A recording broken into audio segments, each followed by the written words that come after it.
দেশের অর্ধেক লোককে আপনি নির্বাচনী প্রসেসের বাইরে রাখলেন, আপনি রাষ্ট্রের সমস্ত কর্মকর্তাকে বাইরে রাখলেন, তারা কি বসে বসে আঙুল চুষবে? আমরা কি এত নিচু হয়ে গেলাম যে আমাদের কাছে হাত দিতে আপনার ঘৃণা লাগছে? এই জাতীয় পার্টি হলো একটা কুলাঙ্গার। এই জাতীয় পার্টিকে বাংলাদেশের রাজনীতি করার নৈতিক অধিকার নাই, আমেরিকার নৈতিক অধিকার তারা হারিয়েছে। এই যে গণ অভ্যুত্থানের মধ্যে দিয়ে, ছাত্র জনতার গণ অভ্যুত্থানের মধ্যে দিয়ে যে শেখ হাসিনা যে পতন হয়েছে, পিছনে দরজা দিয়ে পালিয়ে যেতে যে বাধ্য হয়েছে, এবং তার বাংলাদেশের মাটিতে আর রাজনীতি করার অধিকার আর আওয়ামী লীগের নাই, শেখ হাসিনার নাই। আমাদের কেন্দ্রীয় সমন্বয়কদের গাড়িতে হামলা করে যে দুর্দান্ত ঘটনা ঘটেছে, তাদের আইডেন্টি এখনো জানা যায়নি। দর্শক, চাঞ্চল্যকর ঘটনা ঘটেছে। এই মুহূর্তে বৈষম্যবিরোধী ছাত্র আন্দোলনের কেন্দ্রীয় সমন্বয়কের উপর বাংলাদেশের অনেক মানুষ অনেকটা সন্তুষ্ট, আবার পলিটিক্যাল পয়েন্ট অফ ভিউতে চিন্তা করলে বিএনপি বলেন, জামাত ইসলাম বলেন, আওয়ামী লীগ তো আছেই। এতক্ষণ দেখছিলেন সংবাদ শিরোনাম, এবার দেখবেন বিস্তারিত ভিডিও দেখার আগে আপনার কাছে ছোট করে একটি অনুরোধ, আপনি যদি এই ধরনের আপডেট নিউজগুলো সবার আগে পেতে চান অবশ্যই চ্যানেলটি সাবস্ক্রাইব করে রাখবেন। দর্শক, চলুন কথা না বাড়িয়ে একের পর এক আপডেট নিউজগুলো দেখে আসি। দেশের অর্ধেক লোককে আপনি নির্বাচনী প্রসেসের বাইরে রাখলেন, আপনি রাষ্ট্রের সমস্ত কর্মকর্তাকে বাইরে রাখলেন, তারা কি বসে বসে আঙুল চুষবে? আমরা কি এত নিচু হয়ে গেলাম যে আমাদের কাছে আপনি হাত দিতে আপনার ঘৃণা লাগছে? এই জাতীয় পার্টি হলো একটা কুলাঙ্গার। এই জাতীয় পার্টিকে বাংলাদেশের রাজনীতি করার নৈতিক অধিকার নাই, আমেরিকার নৈতিক অধিকার তারা হারিয়েছে। এই যে গণ অভ্যুত্থানের মধ্যে দিয়ে, ছাত্র জনতার গণ অভ্যুত্থানের মধ্যে দিয়ে যে শেখ হাসিনা যে পতন হয়েছে, পিছনে দরজা দিয়ে পালিয়ে যেতে যে বাধ্য হয়েছে, এবং তার বাংলাদেশের মাটিতে আর রাজনীতি করার অধিকার আর আওয়ামী লীগের নাই, শেখ হাসিনার নাই। তাদেরকে বাংলাদেশে আসে আশ্রয় প্রশ্রয় দেওয়া যাবে না। যারা দিবে তারা জাতীয় বেঈমান, তারা রাজাকার হিসেবে তারা চিহ্নিত হবে, মির্জাফর হিসেবে চিহ্নিত হবে। যারা আওয়ামী লীগকে আশ্রয় প্রশ্রয় দিবে তাদেরকে বাংলাদেশের মানুষ চিহ্নিত করবে। আওয়ামী লীগের রাজনীতি করার নৈতিক অধিকার হারিয়েছে। এই গণতন্ত্র আবার মুখ থুবড়ে পড়ুক, আবার কোন স্বৈরাচার আসুক, আবার কোন ফ্যাসিস্ট আসুক, আর কোন দানবীয় সরকার, মাফিয়া সরকার বাংলাদেশের মাটিতে আসতে দেওয়া হবে না। তারা ভারতে বসে শেখ হাসিনা অনেক চক্রান্ত ষড়যন্ত্র করছেন, সেখানে বসে বসে বাংলাদেশে সাম্প্রতিক দাঙ্গা বাঁধিয়ে তিনি আবার বাংলাদেশের রাজনীতিতে তিনি প্রবেশ করতে যাচ্ছেন, সেই সুযোগ দেওয়া হবে না। আমরা দেশ স্বাধীন করেছি ভারতের গোলামি করার জন্য না। তাই আজকে ভারতের কোন উস্কানিতে বাংলাদেশের মানুষ যেন আজকে ঐক্যবদ্ধ থাকে, সেই ঐক্যবদ্ধ জাতিকে ঐক্যবদ্ধ করার জন্য আমাদের তারেক রহমান বিএনপির পক্ষ থেকে দেখেছেন ইতিমধ্যে জাতীয় ঐক্য হয়েছে, এবং সেই ঐক্যের ভিত্তিতে আমরা বাংলাদেশে আর কোন নৈরাজ্য, অরাজকতা, আর কোন স্বৈরাচার, ফ্যাসিস্টের জায়গা বাংলাদেশের মাটিতে হবে না। গণতন্ত্র পুনঃপ্রতিষ্ঠা হবে। এই জাতীয় পার্টি হলো একটা কুলাঙ্গার। এই জাতীয় পার্টিকে বাংলাদেশের রাজনীতি করার নৈতিক অধিকার নাই, আমেরিকার নৈতিক অধিকার তারা হারিয়েছে। এই যে গণ অভ্যুত্থানের মধ্যে দিয়ে, ছাত্র জনতার গণ অভ্যুত্থানের মধ্যে দিয়ে যে শেখ হাসিনা যে পতন হয়েছে, পিছনের দরজা দিয়ে পালিয়ে যেতে যে বাধ্য হয়েছে, এবং তার বাংলাদেশের মাটিতে আর রাজনীতি করার অধিকার আর আওয়ামী লীগের নাই, শেখ হাসিনার নাই। তাদেরকে বাংলাদেশে আসে আশ্রয় প্রশ্রয় দেওয়া যাবে না। যারা দিবে তারা জাতীয় বেঈমান, তারা রাজাকার হিসেবে তারা চিহ্নিত হবে, তারা মির্জাফর হিসেবে চিহ্নিত হবে। যারা আওয়ামী লীগকে আশ্রয় প্রশ্রয় দিবে তাদেরকে বাংলাদেশের মানুষ চিহ্নিত করবে। আওয়ামী লীগের রাজনীতি করার নৈতিক অধিকার হারিয়েছে, এবং আমাদের নেতা তারেক রহমান কিন্তু এই বৈষম্য বিরোধী ছাত্র আন্দোলনের সবথেকে ভূমিকা রেখেছেন। বিএনপির পক্ষ থেকে নৈতিক সমর্থন নয়, বারবার প্রত্যক্ষ পরোক্ষভাবে বলেছেন হাসিনা, এই ফ্যাসিস্ট স্বৈরাচারী হাসিনার পতন না হওয়া পর্যন্ত রাজপথ থেকে কেউ যেন ঘরে ফিরে না যায়, সেই নির্দেশ দিয়েছেন। সেই নির্দেশ পেলে তিনি একটি কথা বলেছিলেন যে দেশ যাবে কোন পথে, ফয়সালা হবে রাজপথে। বলেছিলেন কিনা? বলেছিলেন। তারপর যদি তুমি ভয় পাও তাহলে তুমি শেষ, যদি তুমি এগিয়ে যাও তাহলে তুমিই বাংলাদেশ। আর কি কথা বলেছিলেন? টেক ব্যাক বাংলাদেশ বলেছিলেন। এই কথাটি বলেছেন, আজকে সেগুলো বলতে হবে। আর কি কথা বলতে হবে? তিনি নির্বাচন যে বয়কট করেছিলেন, এটা ছিল তার দূরদৃষ্টি রাজনীতির পরিচয়। তিনি যে একটি রাষ্ট্রনায়কোচিত সিদ্ধান্ত দিয়েছিলেন যে স্বৈরাচার হাসিনার অধীনে বাংলাদেশের কোন নির্বাচন বা সুষ্ঠু নিরপেক্ষ হয়নি, হবেও না। তিনি বুঝতে পেরে 2024 সালের নির্বাচন তিনি বয়কট করেছেন। বলেছেন হাসিনার অধীনে বাংলাদেশের মাটিতে কোনো নির্বাচন হবে না। সেই নির্বাচন না হওয়ার কারণে এই দেশের মানুষ সমর্থন দিয়েছে, যার কারণে এই দীর্ঘ 16 বছর আন্দোলন এবং সর্বশেষ কোটা বিরোধী আন্দোলন এবং বৈষম্য বিরোধী আন্দোলনের 19 জুলাই এবং আগস্টের আন্দোলনের মধ্য দিয়ে এই আন্দোলনকে চূড়ান্ত রূপ নিয়েছে, এবং স্বৈরাচার হাসিনার পতন হয়েছে। আজকে গণতন্ত্র আছে পুনঃ ফিরে পেয়েছি। এই গণতন্ত্র আবার মুখ থুবড়ে পড়ুক, আবার কোন স্বৈরাচার আসুক, আবার কোন ফ্যাসিস্ট আসুক, আর কোন দানবীয় সরকার, মাফিয়া সরকার বাংলাদেশের মাটিতে আসতে দেওয়া হবে না। তারা ভারতে বসে শেখ হাসিনা অনেক চক্রান্ত ষড়যন্ত্র করছেন, সেখানে বসে বসে বাংলাদেশে সাম্প্রতিক দাঙ্গা বাঁধিয়ে তিনি আবার বাংলাদেশের রাজনীতিতে তিনি প্রবেশ করতে যাচ্ছেন, সেই সুযোগ দেওয়া হবে না। আমরা দেশ স্বাধীন করেছি ভারতের গোলামি করার জন্য না।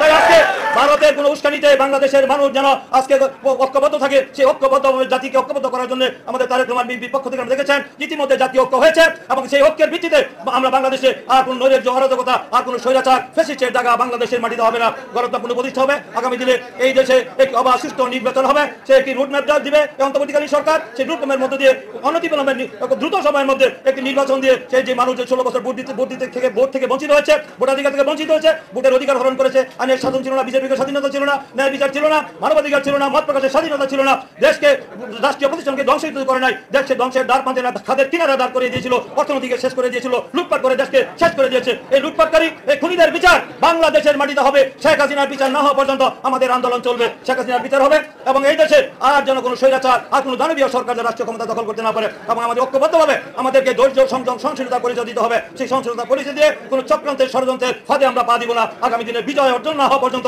চূড়ান্ত বিজয় অর্জন না হওয়া পর্যন্ত আমরা রাজপথে থাকবো, আন্দোলন করবো। এই সরকার আমাদেরই সরকার। এই সরকারকে টিকে রাখার জন্য আমাদের এই আমাদের দলের একটি চেয়ারম্যান তারেক রহমান বলেছেন এই সরকারকে কোনো অবস্থাতেই ব্যর্থ হতে দেওয়া যাবে না। তাই এই সরকারের সাথে থেকেই আমাদের সকল দাবি দেওয়া আদায় করে আমরা গণতন্ত্রকে পুনঃপ্রতিষ্ঠা করব এবং গণতন্ত্রকে প্রাতিষ্ঠানিক রূপ দেব এবং এবং একটি অবাধ সুষ্ঠু নিরপেক্ষ নির্বাচনের মধ্য দিয়ে জনগণের সরকার জনগণের হাতে হস্তান্তর করা হবে। সেই হস্তান্তর করার মধ্য দিয়ে গণতন্ত্র প্রাতিষ্ঠানিক রূপ পাবে এবং 90-এর যে সফল ছাত্র গণঅভ্যুত্থান হয়েছে এবং আমাদের বৈষম্য বিরোধী ছাত্র আন্দোলনের মধ্য দিয়ে যে আমাদের যে দেড় হাজার নেতা সাধারণ মানুষ ছাত্ররা জীবন দিয়েছে, তখনই সেই শহীদের রক্ত সফল হবে, সার্থক হবে যদি আমরা গণতন্ত্রকে প্রাতিষ্ঠানিক রূপ দিতে পারি। তাই আশাবাদ ব্যক্ত করে আগামী দিনে আমাদের বিজয় নিশ্চিত, আমাদের জনগণের বিজয় যেন নিশ্চিত হয়। তাই জনগণের অধিকার আদায় না হওয়া পর্যন্ত আমরা রাজপথে থেকে সকল দাবি দেওয়া আদায় করে ছাত্রযোগ করেছিলাম। আমরা সেই আন্দোলন করতে পরবর্তীতে আমরা এই স্বৈরাচারের সাথে দীর্ঘদিন ক্ষমতা থাকার সুযোগ ছিল না। বারবার এই আওয়ামী লীগ তাদের সাথে আপোষ করার কারণে, দালালি করার কারণে বারবার এই স্বৈরাচার ক্ষমতা টিকে ছিল। তারপরে আমরা 90-এর বাংলাদেশ জাতীয়তাবাদী ছাত্রদল এবং 90-এর সেই ডাকসুর নেতৃত্বে কিন্তু আমরা সেদিন ঐক্যবদ্ধ হয়েছিলাম। এই সকল গণতান্ত্রিক ছাত্র সংগঠনকে জিহাদের লাশকে সামনে নিয়ে কিন্তু সেদিন ঐতিহাসিক সেই 10ই অক্টোবর 90-এর সেই জিহাদের লাশকে সামনে রেখে আমরা সেদিন ঐতিহাসিক সেই আমাদের ঢাকা বিশ্ববিদ্যালয় অপরাজয় বাংলার পাদদেশে দাঁড়িয়ে সেদিন কিন্তু সেই শপথ গ্রহণ করেছিলাম এরশাদের পতন না হওয়া পর্যন্ত আমাদের এই রাজপথ থেকে আমরা ফিরে যাব না। সেদিন আমানুল্লাহ আমানের নেতৃত্বে সেদিন শপথ বাক্য পাঠ হয়েছিল। শেখ হাসিনা এসেছিলেন, এসে জয় বাংলা জয় বন্ধু বলার কারণে তাকে প্রত্যাখ্যান করে তাকে এখান থেকে বিতাড়িত করা হয়েছিল এবং আমানুল্লাহ আমার সেদিন সেই শপথ গ্রহণ করার মধ্য দিয়ে সেদিন সর্বদলীয় ছাত্র গঠন হয়েছিল ডাকসুর নেতৃত্বে। সেই ডাকসুর নেতৃত্বে তখন আমরা এখানে যারা ছিলাম সকল গণতান্ত্রিক ছাত্র সংগঠন ঐক্যবদ্ধ হয়ে আমরা সর্বদলীয় ছাত্রকে গঠন করে আমরা এই 15 দল 7 দল এবং সেই 7 দল 15 দল 5 দলের সাথে ঐক্যবদ্ধভাবে আমাদের আন্দোলনকে আমরা বেগবান করেছিলাম দেশনেত্রী বেগম খালেদা জিয়ার নেতৃত্বে। দেশনেত্রী বেগম খালেদা জিয়ার নেতৃত্বে সেদিন আমরা সেই সর্বদলীয় ছাত্র ঐক্য দেশের সকল রাজনৈতিক দল 15 দল 7 দল 5 দলের আন্দোলনের মধ্যে দিয়ে কিন্তু স্বৈরাচারের আমরা পতনকে আমরা নিশ্চিত করেছিলাম। সাথী বন্ধুরা, আজকে সেই আমরা তখন একটা স্লোগান দিয়েছিলাম যে হটাবে বাঁচাও দেশ, খালেদা জিয়ার নির্দেশ। সেই স্লোগানের মধ্যে দিয়ে কিন্তু এই দেশের ছাত্র জনতাকে মধ্য দিয়ে একটা গণঅভ্যুত্থানের মধ্যে দিয়ে 1990 সালে সেই 14 ডিসেম্বর চূড়ান্ত পতন হয়েছিল, ঘোষণা হয়েছিল তার পতন হয়েছিল 6 ডিসেম্বর আনুষ্ঠানিক ঘোষণা হয়েছিল। তাই আজকে 6 ডিসেম্বর স্বৈরাচার পতন দিবস, গণতন্ত্র মুক্ত দিবস আমরা পালন করে আসছি। প্রিয় বন্ধুরা, দুঃখের বিষয় সেই এরশাদের জাতীয় পার্টি তারা আজকে সংবিধান রক্ষা দিবস পালন করা দুঃসাহস তারা দেখিয়েছে। যে জায়গায় নির্বাচন সরকারের কাছে ক্ষমতা করার পর আমরা দেখি জাতীয় পার্টি সমস্ত দূষণ এই আওয়ামী লীগের এই জাতীয় পার্টির সাথে আপোষ করেই কিন্তু আওয়ামী লীগ দীর্ঘদিন ক্ষমতায় টিকেছিল। তা না হলে তারা দীর্ঘ এতদিন ক্ষমতায় থাকতে পারতো না। ফেসিস্ট স্বৈরাচারী হাসিনা সরকার পতন অনেক আগে হয়ে যেত। ভাবা যায় মব জাস্টিস কোন পর্যায়ে গেছে? তাহলে বাংলাদেশ আসলে কে নিরাপদ? এই মুহূর্তে অনেকের কাছে এই প্রশ্নটা উঠছে। কেউ কেউ বলছেন যে এই ঘটনার পেছনে ছাত্রলীগ, আওয়ামী লীগ, যুবলীগ দায়ী, আবার কেউ কেউ বলছেন বিচ্ছিন্নতাবাদী কোনো সংগঠন হতে পারে। টার্গেট কে হয়েছে? কেন্দ্রীয় সমন্বয়করা দিনে দুপুরে প্রকাশ্যে কি বলা হয় যে আমাদের কেন্দ্রীয় সমন্বয়কদের গাড়িতে হামলা করে যে দুর্দান্ত ঘটনা ঘটিয়েছে তাদের আইডেন্টি এখনো জানা যায়নি। দর্শক, চাঞ্চল্যকর ঘটনা ঘটেছে এই মুহূর্তে বৈষম্য বিরোধী ছাত্র আন্দোলনের কেন্দ্রীয় সমন্বয়কদের উপর বাংলাদেশের অনেক মানুষ অনেকটা সন্তুষ্ট। আবার পলিটিক্যাল পয়েন্ট অফ ভিউতে চিন্তা করলে বিএনপি বলেন, জামাত ইসলাম বলেন, আওয়ামী লীগ তো আছেই, আর অনেকেই কিন্তু তাদের উপর মনে মনে অসন্তুষ্ট। বাট আউটে হয়তো এতটা প্রকাশ করার সুযোগ নেই। ভালোবাসার মানুষ যেমন আছেন, তাদেরকে সুযোগ পাইলে ওই পারে পাঠিয়ে দেওয়ার জন্য অনেকের মেন্টালিটি আছে। বৈষম্য বিরোধী ছাত্র আন্দোলনের কেন্দ্রীয় সমন্বয়কদের গাড়ি বহরে এক বিরল হামলার ঘটনা ঘটেছে। আপনার 8 ডিসেম্বর দিবাগত রাত 2:03 রাতের আধারে বৈষম্য বিরোধী ছাত্র আন্দোলনের আহ্বায়ক হাসনাত আব্দুল্লাহ তিনি একটা ফেসবুকে পোস্ট দিয়েছেন যে ঘটনা কি, যে ঢাকা থেকে বান্দরবানের লামায় যাওয়ার পথে নারায়ণগঞ্জে হামলার শিকার হয়েছে বৈষম্য বিরোধী ছাত্র আন্দোলন এর যারা কেন্দ্রীয় সমন্বয়ক আছেন তাদের গাড়ি বহর। এখন নারায়ণগঞ্জ এমনিতেই এটা বিভিন্ন রাজনৈতিক দলের একটা প্রধান আখড়া। সেই ঐতিহাসিকভাবে খেলা হবে ডায়লগের প্রবর্তক শামীম ওসমানের কিন্তু এটা একটা বড় এরিয়া। যদিও শামীম ওসমান তিনি এই মুহূর্তে নেই, আওয়ামী লীগও সেখানে ঘুমন্ত, তাহলে কাদের এত বড় সাহস হলো দিনে দুপুরে বা গভীর রাতে হামলা চালানো? এখানে বলা হয়েছে শুধু হামলা চালানি, সেখান থেকে তাদের ব্যাগ এবং মোবাইলও ছিনিয়ে নেওয়া হয়েছে এবং এই হামলায় অনেকেই সেখানে আহত হয়েছে। ঘটনাটির সুষ্ঠু তদন্ত এবং দোষীদের দৃষ্টান্তমূলক শাস্তির দাবি করেছে আপনার হাসনাত আব্দুল্লাহ সরকারের নিকট। বলা হয়েছে যে গেল 27 নভেম্বর থেকে হঠাৎ করে সমন্বয়কদের উপরে এক ধরনের প্রাণঘাতী হামলার ঘটনা লক্ষ্য করা গেছে। 27 নভেম্বর ঘটনাটা শুরু হয়েছিল হাসনাত আব্দুল্লাহ এবং সার্জিস আলমকে ট্রাক চাপা দিয়ে হত্যার চেষ্টা। চট্টগ্রাম কক্সবাজার মহাসড়কের ঘটনা হিসেবে আপনাদের খেয়াল আছে। এর পরের দিন আরেকটা ঘটনা ঘটছিল 28 নভেম্বর, হাসনাত আব্দুল্লাহকে আরেকবার গাড়ি চাপা দিয়ে হত্যা চেষ্টা করা হয়েছে। পরে আপনার এটা নিয়ে মামলা হয়েছে, 2 জন অলরেডি রিমান্ডে আছে। আমার মনে হয় যে সমন্বয়কদের এই মুহূর্তে যে সিচুয়েশনটা কাজ করছে তাদেরকে মারতে পারলে অনেকেরই সুবিধা হবে, আবার অনেকেরই অসুবিধা হবে। যেমন যে কোনো সমন্বয়ক এরকম অদৃশ্য হামলায় বা গভীর রাতে বা মব জাস্টিস লেভেলের কোনো ঘটনায় যদি আল্লাহ না করুক কোনো দুর্ঘটনা ঘটে যায়, প্রথমে সোজা দোষটা যাবে, চোখ বন্ধ করে সবাই বলবে এটা আওয়ামী লীগের কাজ। আওয়ামী লীগ করুক আর না করুক, যুবলীগ করুক আর না করুক, ছাত্রলীগের পোলাপাইন করুক আর না করুক, এটা চোখ বন্ধ করে সবাই বলে ফেলবে এই ঘটনার পেছনে আওয়ামী লীগ জড়িত।